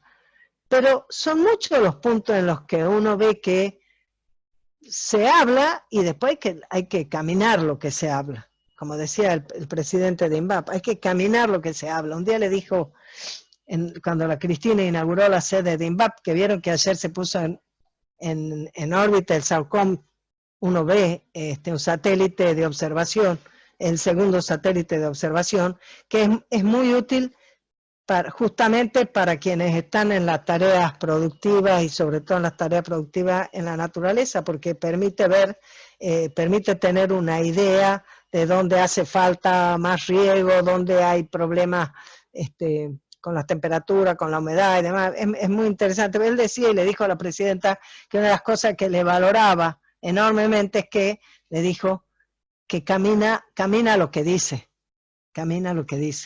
como diciendo que no se queda en palabras, que sus hechos corroboran lo que prometió, lo que manifestaba. Entonces, bueno, la construcción de la equidad de género en materia sindical, como en materia política y como en materia de las relaciones privadas al interior de la familia y más, es una construcción. Y lo que yo creo que nuestro rol desde el Sindicato de Ama de Casa es justamente interesante, justo en el sentido de que nosotros lo que hicimos fue construir como una identidad colectiva la de ama de casa, sacarnos del aislamiento de una, otra, en cada casa, todas teniendo más o menos las mismas situaciones, pero sin poderlas compartir. Y además, aún en los casos que además de ama de casa hacemos otra actividad, sea comunitaria, sea laboral, sea política, sea lo que sea. Pero entre todo es como que hay un hilo conductor. Y hay muchas cosas que faltan por hacer. Por ejemplo, las compañeras de bancaria hoy decían que es importante que, primero las compañeras bancarias decían que era importante que todas las cosas que tienen que ver con el cuidado no se refieran solamente a las mujeres. Por ejemplo, esa vieja ley que nunca se reglamentó de los jardines zonales maternales, que ustedes ni sabrán porque ustedes no habían nacido, esa ley dice que si en una fábrica hay por lo menos 50 mujeres trabajando, la fábrica estaba obligada a hacer un jardín. No es la de jardines maternales zonales, hablo macana, esa fue del 73. Esta es muy anterior, pero es perdón, se me confundieron las dos leyes. Esta ley dice que si vos tenés una empresa y tenés 50 mujeres trabajando, tenés que asegurar que haya un servicio para atender los niños de esas personas. La primera cuestión que uno objeta es ¿por qué tendrían que ser solo mujeres? Debería decir, y eso ya lo planteamos, pues ustedes no lo van a creer, lo planteamos en el 83, que no debía decir 50 mujeres, debía decir 50 trabajadores, cualquiera sea mujer o varón. Porque los varones también tienen responsabilidad sobre los hijos, aunque a veces no se den cuenta, pero tienen responsabilidad sobre los hijos. Y además, si va a haber una política para que se haga, y bueno, tiene que facilitar que también esos varones se hagan cargo, y que esas mujeres también compartan. Pero bueno, eso todavía nunca se logró. La otra cosa que decía una de las compañeras, que me parece que era la compañera de judiciales, ella decía que hay cosas que se van incorporando en las convenciones colectivas, pero que algunas de esas cosas podían perfectamente incorporarse directamente en la ley de contrato de trabajo. Y puso el siguiente ejemplo. La ley de contrato de trabajo prevé que la parte empleadora te respalde económicamente si vos tenés hijos menores de edad escolar, llamémosle, y te puede reintegrar si vos pagás una guardería infantil o jardín maternal, no sé el nombre moderno que tenga ahora ese lugar donde están los niños que no están en escuela, ¿no? Y entonces lo que comenta esta compañera es que en algunos casos consiguen que ese recurso, aunque no pague una guardería, podría pagar una parte, aunque sea del sueldo de una trabajadora doméstica, trabajadora en casa particular que esté registrada. Te estoy poniendo ejemplos, nada más. Habrá millones. O el PAMI que paga una parte para que haya alguien que sea una persona que es cuidadora, pero a su vez el PAMI quiere que vos, si vas a ser cuidadora, estés anotada como monotributista, pero las trabajadoras de casas particulares desde el año 2013 tienen una legislación que dice que ellas pueden estar como cualquier empleado en relación de dependencia, y como es lógico no quieren perder eso. Del mismo modo que no quieren ellas, como no quieren los feriantes, que su interlocutor sea el Ministerio de Desarrollo. Ellos quieren que su interlocutor sea el Ministerio de Trabajo. Y eso es un tema también muy interesante para la participación de las mujeres, porque el Ministerio de Desarrollo está pensando en línea de fortalecimiento de organizaciones que trabajan con temas de cuidado. Y está muy bien. Ahora, las personas que trabajamos en esto, ¿dónde queremos estar encasilladas? Queremos estar encasilladas como trabajadoras. Queremos estar encasilladas como trabajadoras, no como personas asistidas por desarrollo social, porque queremos tener los derechos que los trabajadores tienen. Entonces, toda esta discusión del cuidado amerita una participación sindical de las mujeres que probablemente nos abra un camino en muchos sindicatos, porque es un tema del que muchos compañeros excelentes dirigentes sindicales no están mucho en tema. No es su métier, no es lo que más saben, y entonces es probable que haya una mejor oportunidad de que eso se discuta. Pero después la mejor manera, como en todas las cosas, es construir poder, y al poder vos la manera en que lo tenés que construir, si estamos hablando de personas que compartimos un ideal para luchar por la justicia social, por la equidad y demás, es con organización.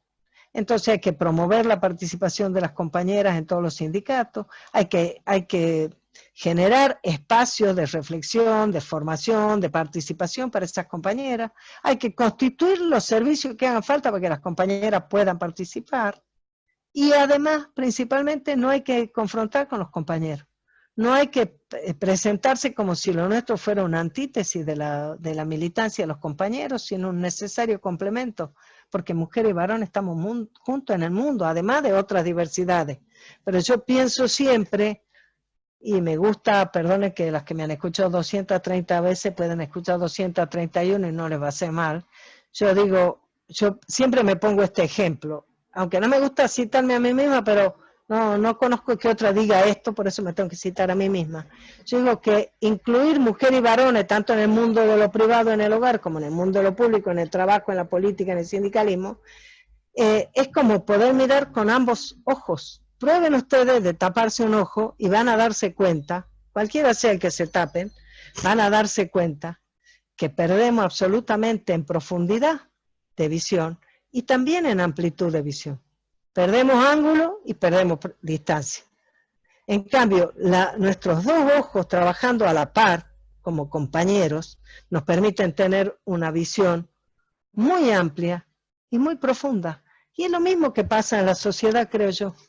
Cuando nosotros nos privamos de una de esas miradas, cuando nosotros como varones no nos damos cuenta de la importancia de nuestro aporte para la construcción en el hogar de una armonía mejor, compartida y demás, y cuando no nos damos cuenta que incorporándonos en el mundo de lo público, también enriquecemos ese debate, y eso se ha notado enormemente en cómo la legislación ha ido incorporando temas de la vida cotidiana que cuando alguien te los dice, vos te parece que casi, no te voy a decir que es una pavada, pero vos casi como que lo sentís que es una obviedad, pero tal vez si alguien no te lo hubiera dicho ni te dabas cuenta.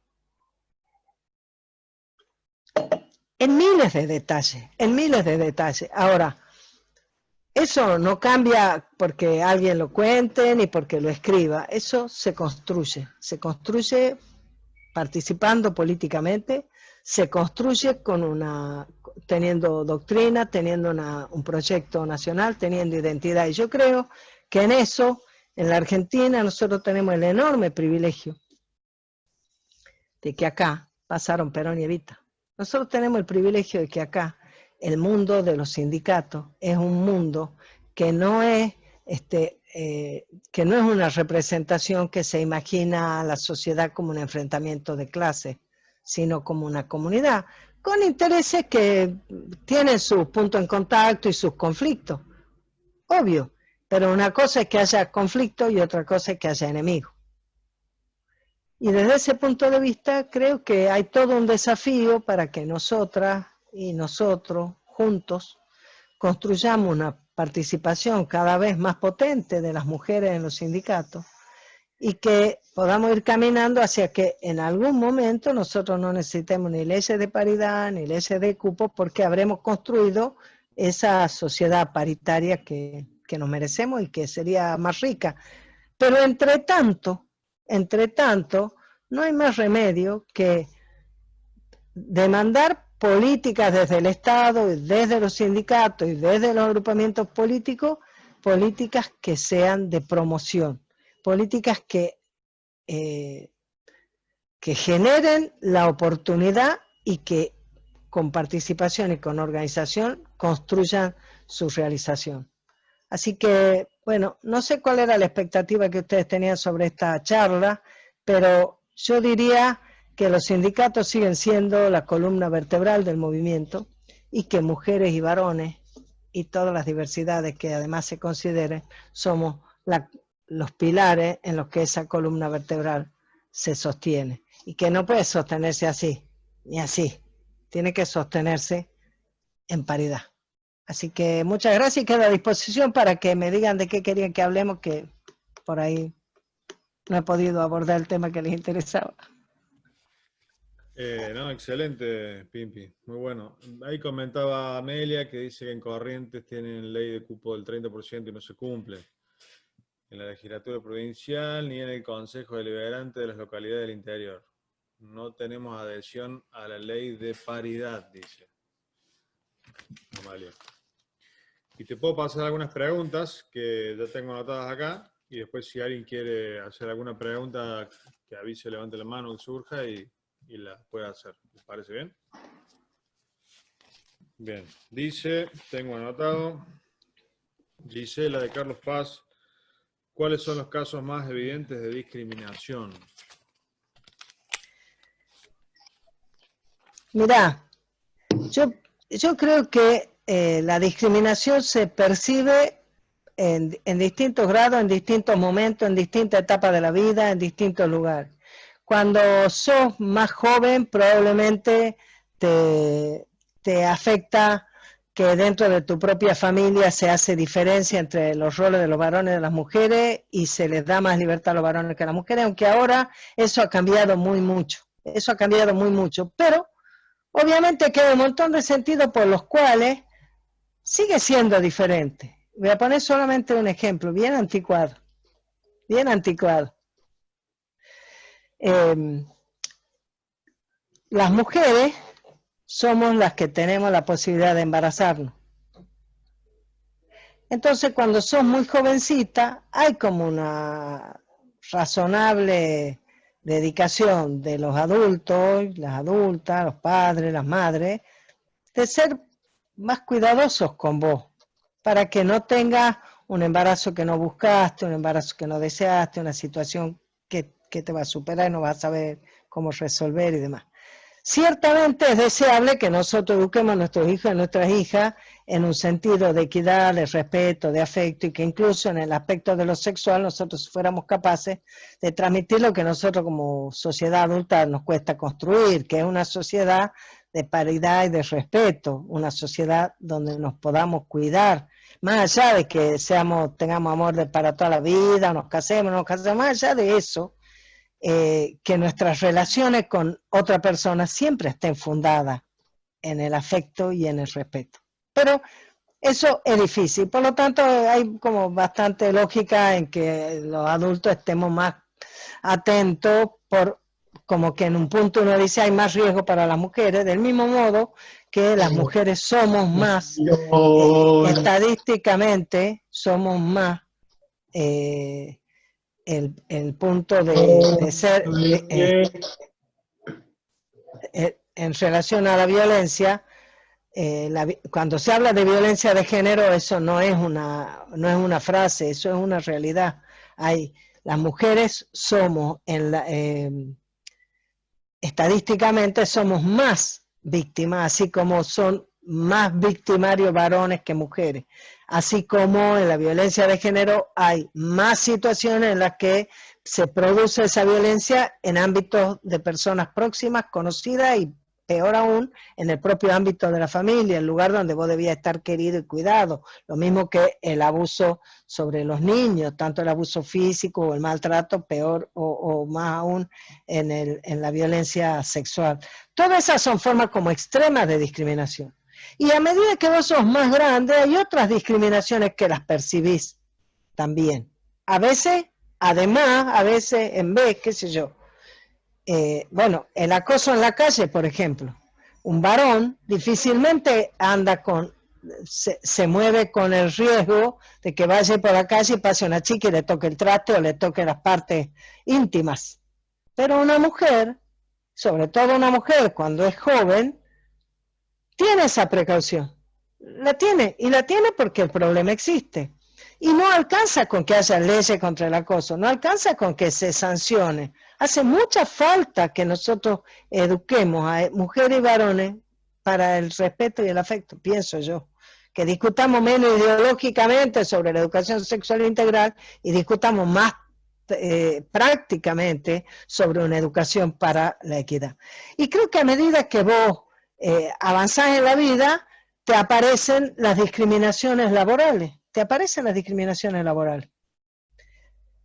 Por ejemplo, ahora probablemente sea un poco menos, probablemente, yo no tengo una estadística, pero típicamente en otros momentos, si vos competías con un varón por un cargo, estaban los dos en el mismo laburo, tenían más o menos podían dar las mismas prestaciones, había una cierta razonabilidad antes, no sé ahora cómo es, que se elija al varón pensando que el varón tiene responsabilidad de mantener a la familia y que a la mujer se la viera antes como un además de los ingresos en la familia.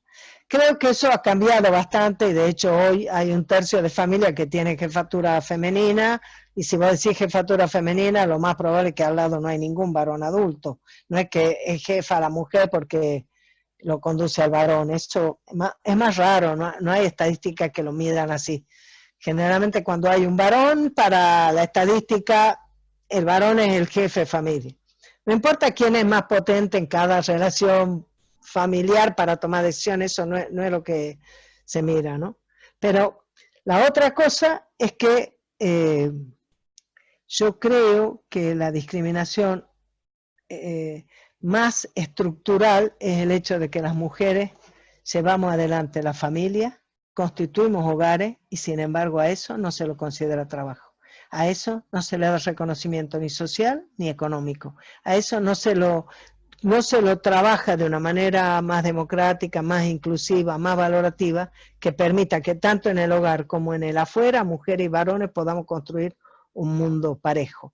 Entonces yo creo que las discriminaciones, no hay una sola forma. Por ejemplo, muchas veces se equipara a hablar de las mujeres y de las diversidades como si todo fuera como si todo fuera el mismo paquete. Y yo creo que en realidad está bueno que si vamos a trabajar para construir una sociedad en que combatamos las discriminaciones, y por ejemplo vamos a pensar que los sindicatos tienen que jugar un papel porque son organizaciones que nos abarcan como trabajadores y como trabajadoras y construyen derechos, bueno, no es lo mismo la situación de cuando hablamos de cuidado, estamos hablando principalmente de mujeres. En cambio, cuando hablamos de violencia sexual, de acoso en el laburo, de discriminación laboral, ahí probablemente vamos a hablar de mujeres, pero también vamos a hablar de las compañeras y compañeros que son discriminados en razón de su sexualidad. Pero te quiero decir, son todos planos diferentes que requieren un diagnóstico apropiado para tener una política y una respuesta apropiada. Por eso yo hace un rato les decía, no es que las mujeres ganamos menos por hacer el mismo trabajo que los varones, no en general es el problema. El problema está en otro lado. El problema está en otro lado. El problema es que las tareas que están más próximas a las personas están menos valorizadas que las que están más próximas a los bienes. Por ejemplo, nos cuesta un Perú que se apruebe una ley del registro de deudores alimentarios en el orden nacional. Nosotros sacamos la primera ley en el año 2000, la sacamos por unanimidad en la legislatura.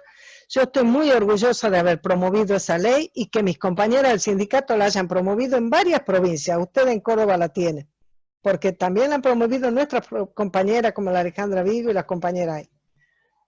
Pero también en San Juan, en Misiones, en Tucumán, en muchos lugares, en la provincia de Buenos Aires, pero no en todo. Y nacional no se logra aprobar. Y el primer proyecto, ¿sabés quién lo presentó? La Irma Roy, que fue diputada en el 83. Nunca lo aprobaron. ¿Por qué? ¿Por qué? Dice, yo no creo en las brujas, pero que las hay. Entonces, entre propios compañeros, siguen siendo todavía una resistencia dentro del Congreso, como lo fue que tardaron 30 años el Congreso argentino en aprobar la ley de trabajador en casa particular, 30 años de recuperación de la democracia y no podemos volver a la ley de la Delia Parodi, iba a decir la Teresa Parodi, pero ella canta, no, de la Delia Parodi, ¿me entendés? Entonces, esos son como hechos demasiado contundentes que te muestran que hay un mundo que parece más cómodo mantenerlo invisibilizado. Entonces yo creo que esa es la más grande de las discriminaciones, porque es la que te niega, la que te ignora, ¿entendés? Y entonces, ¿quiénes son los peor pagados? Las maestras. ¿Y cuáles maestras? La maestra de primaria, peor que la de secundaria, que son las que se ocupan donde el cuerpo a cuerpo, digamos, es más importante, es más necesario. Es la que está más próxima a la tarea de la madre, ¿o me equivoco? ¿Quiénes son peor pagadas en el sistema de salud? Las enfermeras, y son principalmente mujeres. Ahora, ¿qué? ¿Vos querés que gane más la enfermera que los médicos? No, yo no quiero decir nada de todo eso, habrá que ver cómo se compatibiliza el tiempo de preparación para una profesión o para otra y demás. Pero que hay un tema, hay un sesgo de considerar secundario y asociarlo con que ese desempeño lo tienen mujeres, es así. Ahora, ¿sabes qué? Nosotros no es que queremos ir a ser tornero o camionero, algunas querrán, pero no es que nosotros le queremos decir a las mujeres que lo que tenemos que ser es camionera para ganar como los trabajadores mejor pagados en la Argentina. Nosotros decimos que como somos amas de casa, como cuidamos lo más importante, no importa si además hacemos otra tarea, queremos que ese trabajo sea valorizado, sea reconocido y nos dé la posibilidad de quebrar una sociedad donde todavía la discriminación se instala. Perfecto. Ahí Mechi está pidiendo la palabra. No, escuchando atentamente a la compañera Pimpi y que hablábamos del rol de llevar adelante un sindicato y solamente de mujeres, ¿no? Creo que vos dijiste bien, acá pasó Perón, Evita, y la compañera fue una de las primeras que nos enseñó, porque si bien ella no había formado el sindicato, fue la dirigente de todos los trabajadores y trabajadoras de la Argentina más grande y el ejemplo más grande que nos pudo haber dejado. Y también además hizo el Partido Peronista Femenino, Mechi. Hizo el Partido Peronista Femenino. No es que ella consiguió el voto para las mujeres. Ella te metió en la política con todo. Tremendamente. Atravesó política, sindicalismo, derechos, género.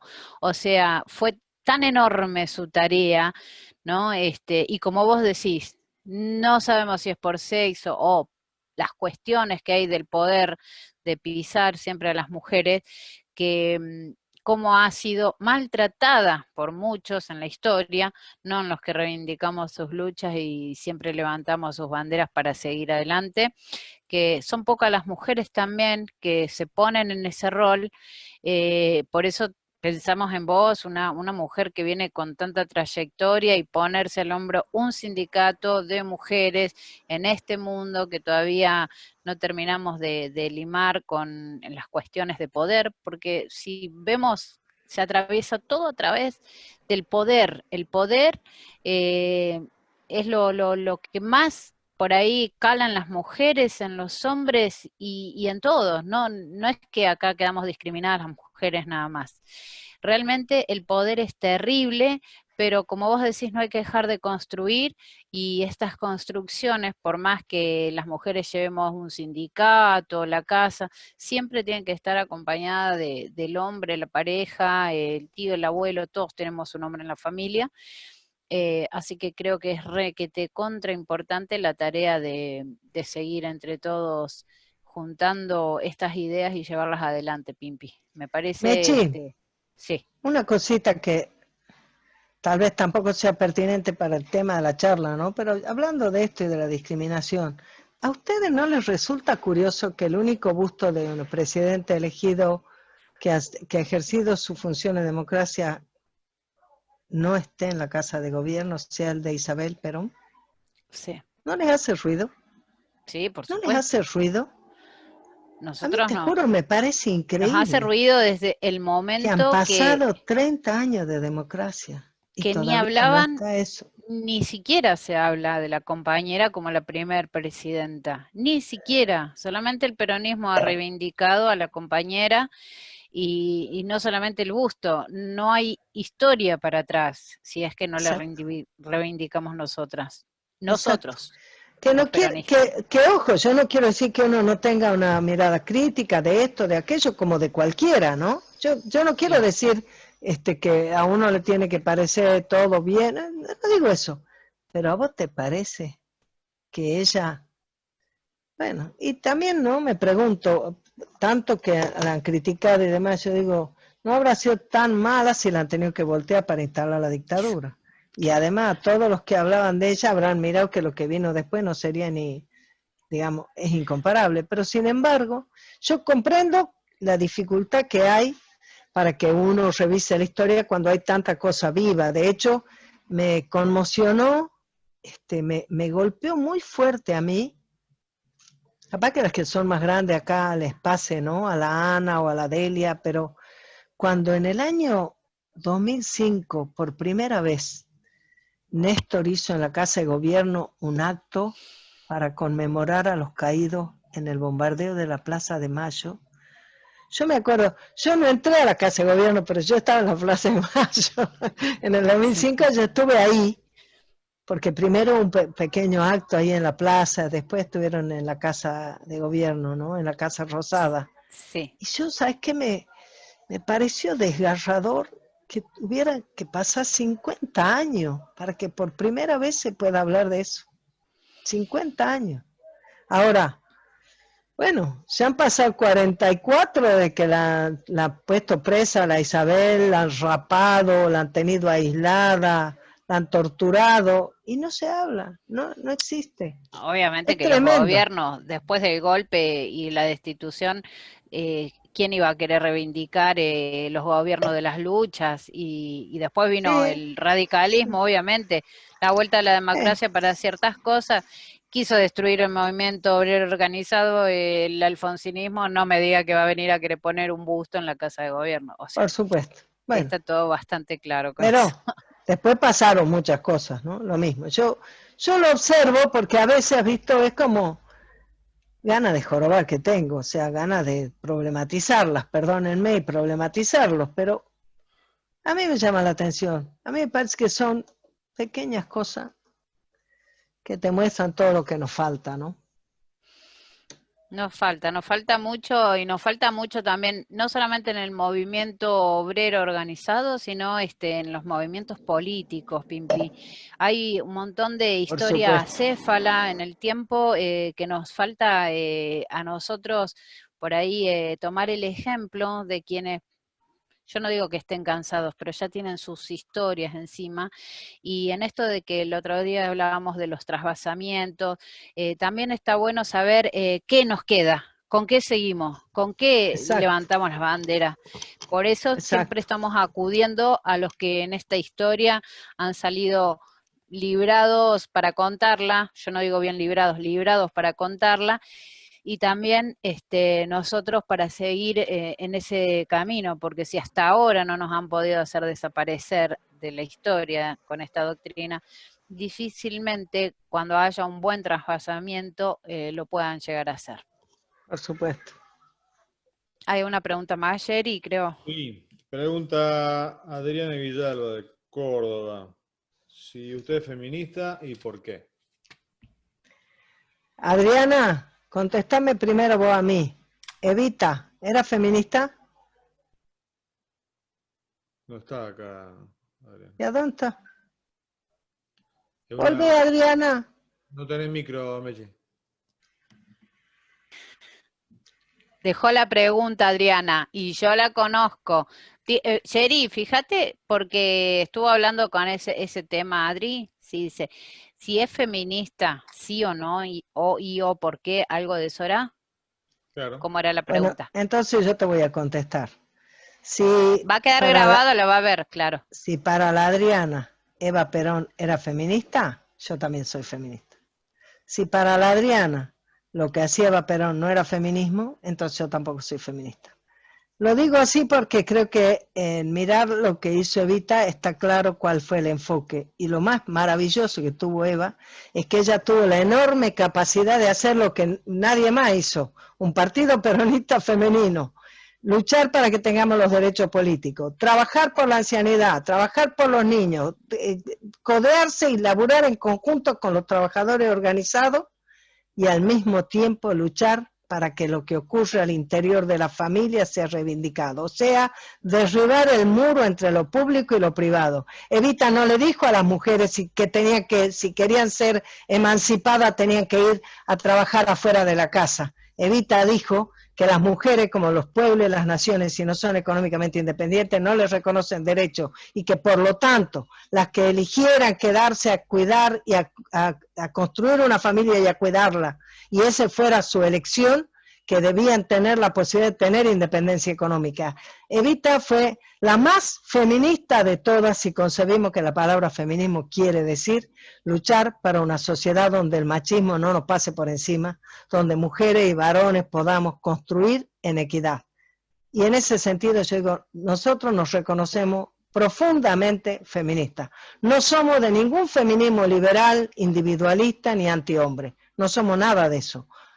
Pero sí creemos que en una sociedad donde la discriminación hacia las mujeres está patente y permanente, nosotros tenemos la responsabilidad de recoger el legado de Eva Perón y construir las organizaciones que nos permitan transformar esa realidad, porque no es justo que no podamos acompañar, ponerle la prédica de su santidad con toda la fuerza de nuestro pueblo. Y en la fuerza de nuestro pueblo estamos las mujeres y los varones, todos juntos, más los que no se identifican ni como mujeres ni como varones, pero también quieren la grandeza de la patria y la felicidad del pueblo. Así que, no sé, para mí la respuesta siempre tiene un condicional. Adriana, vos dirás. Excelente. Bien, hay una más de... Y no jodemos más.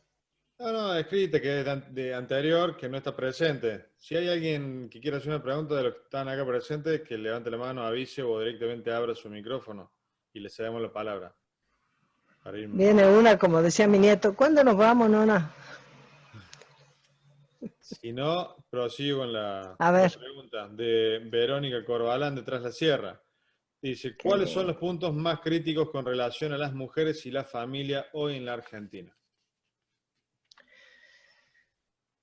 Bueno, yo te vuelvo a decir que creo que hay un tema conceptual de fondo, que es el hecho de que el trabajo que hacemos las mujeres no está valorizado. Y hay una discusión, porque hay quienes piensan que lo que nos va a emancipar es trabajar fuera de la casa. Habemos quienes pensamos que lo que nos emancipa es construir una sociedad donde se le dé valor a lo que es valioso. Porque hace un rato me quedé a mitad de camino cuando te saqué el tema de los deudores alimentarios y me acordé de la Irma Roy, pero me olvidé de algo más actual, que es el Veraz.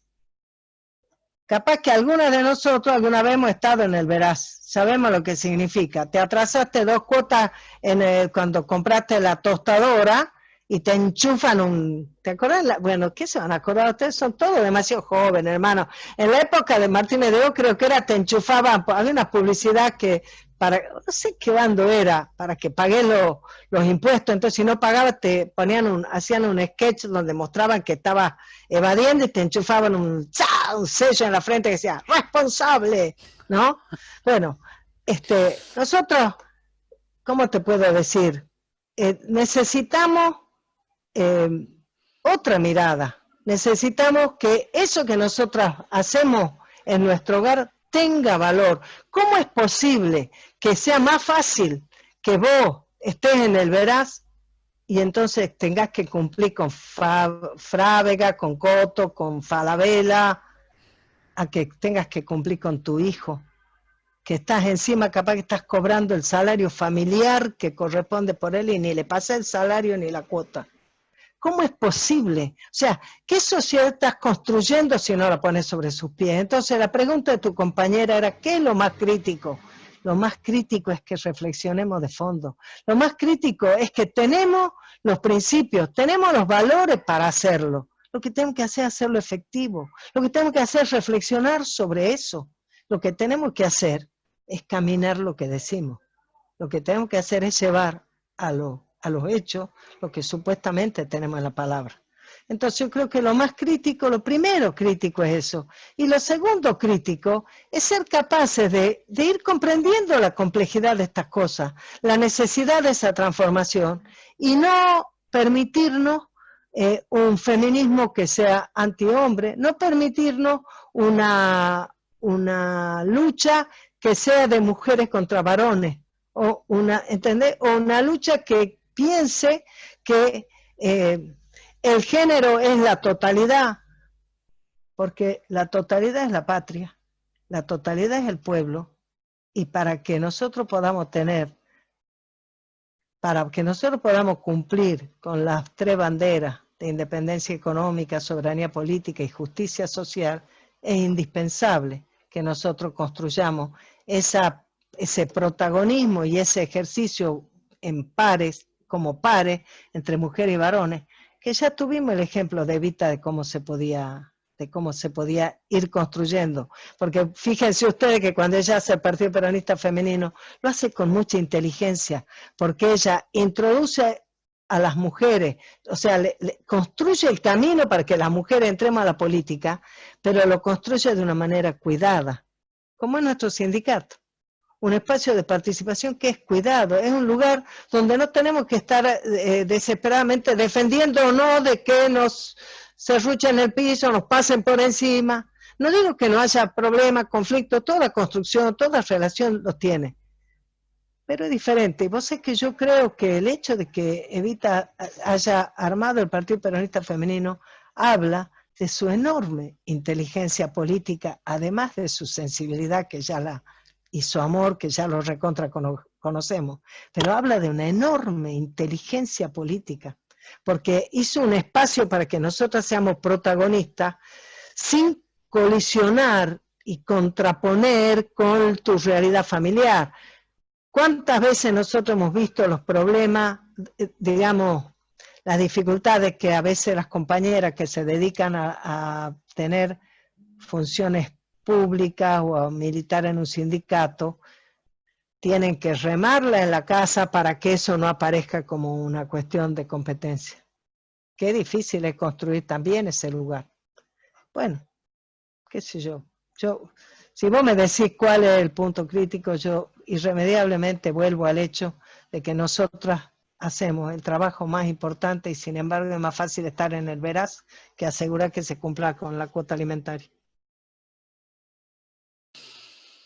Bien, compañera Pimpi, y con el tan llamado jubilación del ama de casa, que me estuvieron preguntando por ahí, con la jubilación de ama de casa, ¿no? Que es tan importante, que se viene impulsando hace tanto tiempo, creo que desde tu espacio, el sindicato, con las mujeres, ¿por qué es tan importante? Quiero que le cuente, ya que esto queda grabado acá y lo van a escuchar luego, ¿por qué es tan importante esa reivindicación? Aparte de todo lo que dijiste, que es súper importante, ¿no? Porque a veces, como vos decís, el hacer, el ama de casa, el construir un hogar, no es solamente lavar el piso, el vidrio, o que tenga sucia o limpia la cocina y las ollas. El construir un hogar tiene una tarea que no se puede remunerar a veces, no es cuantitativa en peso ni nada, porque es lo que sale de ese hogar. No sé si no se puede remunerar, hasta ahora no se remunera, no sé si no se puede remunerar, no me tiré al suelo la bandera. No, lo que yo digo, nosotros tenemos 20 verdades en el peronismo y 4 banderas en el sindicato. Para porque van a creer los compañeros que nos estamos echando tierra encima. Digo, hay un valor en la familia, en el seno familiar, ¿no? De sus principios, valores, que vos cumplís 8 horas en un trabajo, te lo remuneran. En la familia, cuando una mujer decide ser ama de casa, o por ciertas circunstancias debe serlo, es tan permanente toda la cuestión de la enseñanza, del hacer, del construir, de que todo funcione de esa forma, que por ahí es incalculable, ahí está la palabra, lo que se debería pagar por eso quizás, pero no existe remuneración alguna, que debería Todavía. existir. Todavía, ahí está, ahí vamos, ahí Bueno, vamos. mira, ¿qué es lo que nosotros planteamos? Que el trabajo tendría que ser remunerado. ¿Por qué decimos que tiene que ser remunerado? Porque es trabajo. Porque es trabajo. Porque la sociedad se asienta sobre el trabajo y sobre la dignificación del trabajo. Parte de la dignificación es que tenga una correspondencia con darte los recursos para que vos te puedas desenvolver. Que tiene otra correspondencia es que te incorporen en la seguridad social y vos puedas tener tu cobertura y en la previsión social, de modo que cuando vos llegues a la edad apropiada, te puedas jubilar. Bueno, en el caso del ama de casa no tenés ninguna de esas, como te falta el tronco esencial, que es que se reconozca que es trabajo, te falta lo demás. Entonces nosotras cuando iniciamos el sindicato planteamos salario, jubilación, sindicato y obra social para la ama de casa. ¿Por qué?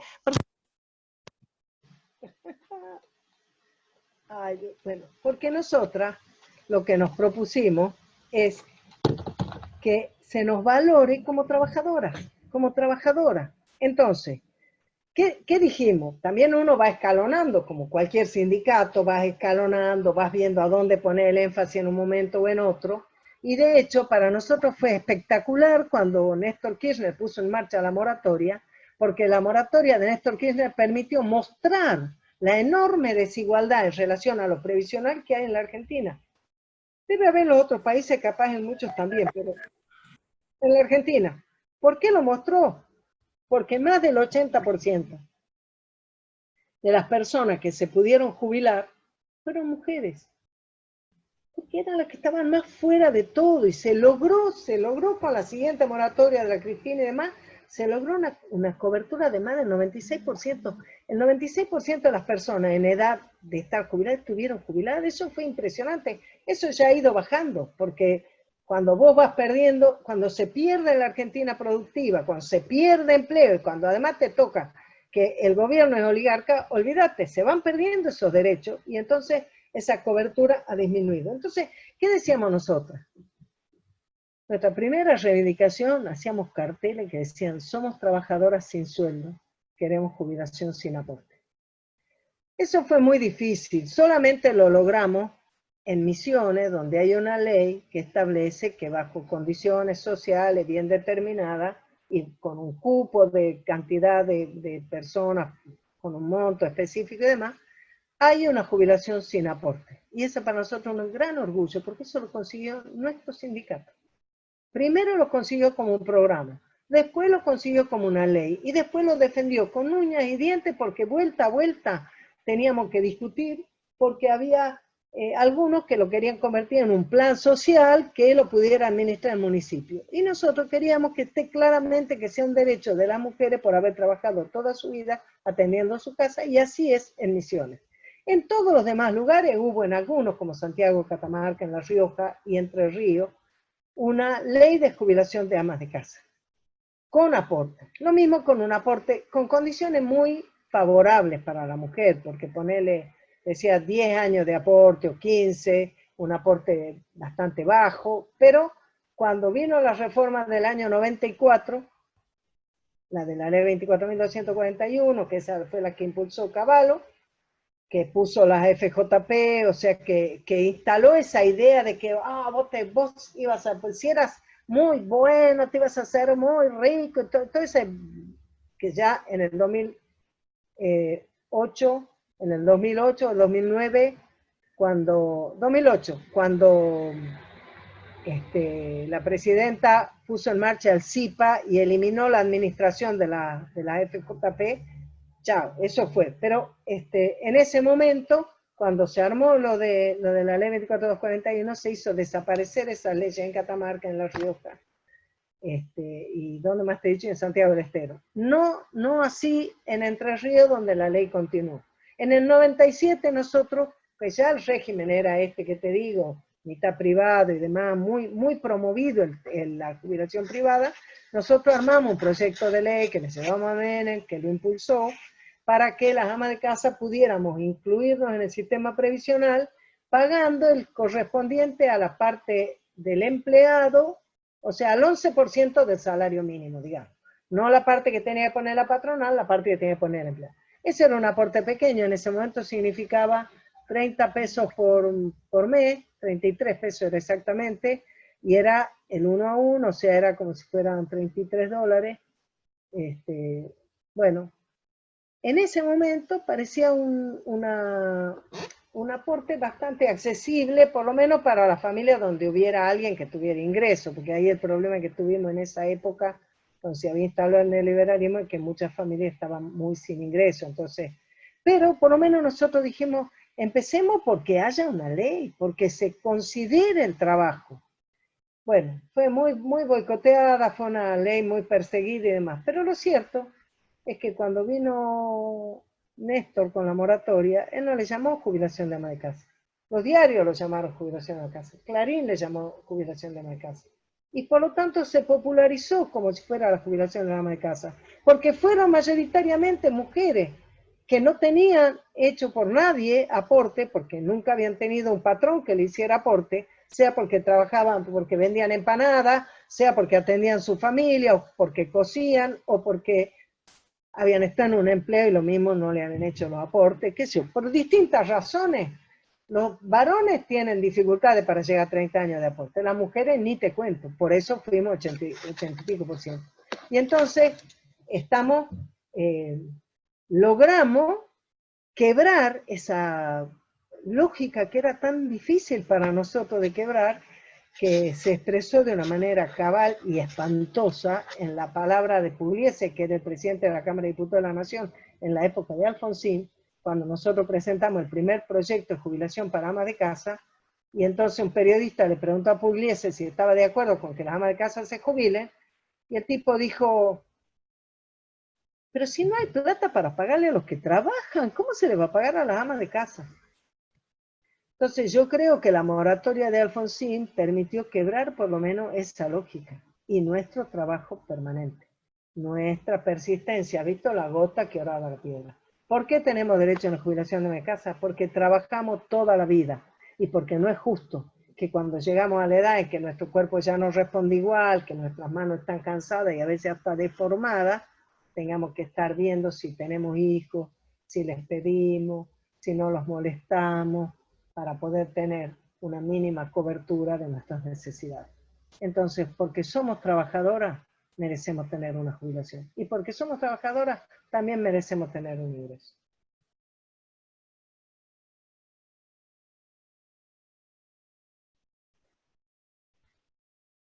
Gracias, compañera Pimpi. Bueno, me encantó la charla, espero que haya sido del agrado de todos los compañeros y las compañeras también.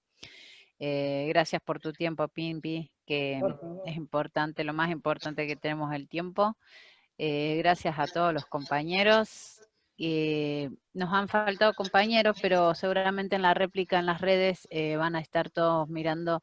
Muchos tenían interés y no tenían por ahí el tiempo suficiente, van a tener la oportunidad de verlo en las redes.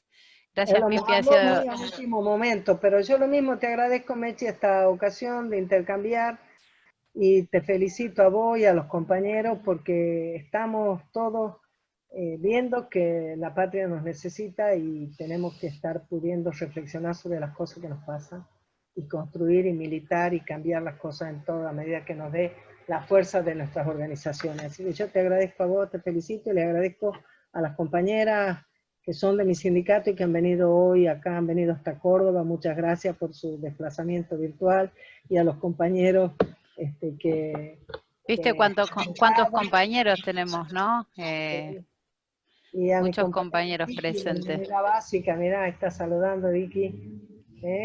Así que muy agradecida yo por la oportunidad de compartir y les agradezco la paciencia. No, un gusto para nosotros, realmente, bravo Pimpi, necesitamos, como decís, organizarnos, porque la patria nos necesita, y realmente si no estamos todos juntos en este proyecto, individualmente no podemos hacer nada. Así que gracias también, compañeras, a todas un gusto, y gracias Todas las que Pimpi por están tu... ahí, que se afilien al sindicato de la casa, que ahí en Córdoba también es muy importante. Un saludo a mi compañera la Alejandra Vigo, que es nuestra... Todo lo posible, Pimpi, contá con nosotras acá para lo que sea. Y a la Sherry, Carmen Suárez, que es nuestra secretaria general. ¿a quién? Perdón. Carmen Suárez es nuestra secretaria general del sindicato en Córdoba, y la Alejandra es la presidenta de nuestra obra social en el orden nacional, así que ahí Córdoba está. Ah, bien, bien, fuerte el sacra. Fuerte el sacra acá. Bueno, Bueno, muchas gracias, muchísimas chicos. gracias a todos. Gracias, Pimpi. Un honor, un orgullo tener una luchadora por todos un montón de temas, bueno, principalmente de las mujeres. Gracias a todos los que estuvieron presentes, los que van a ver el video. Hasta el próximo encuentro. Un saludo, compañeros. Viva la patria y hasta la próxima. Chao, hasta la próxima. Chao, Pimpi, ídola.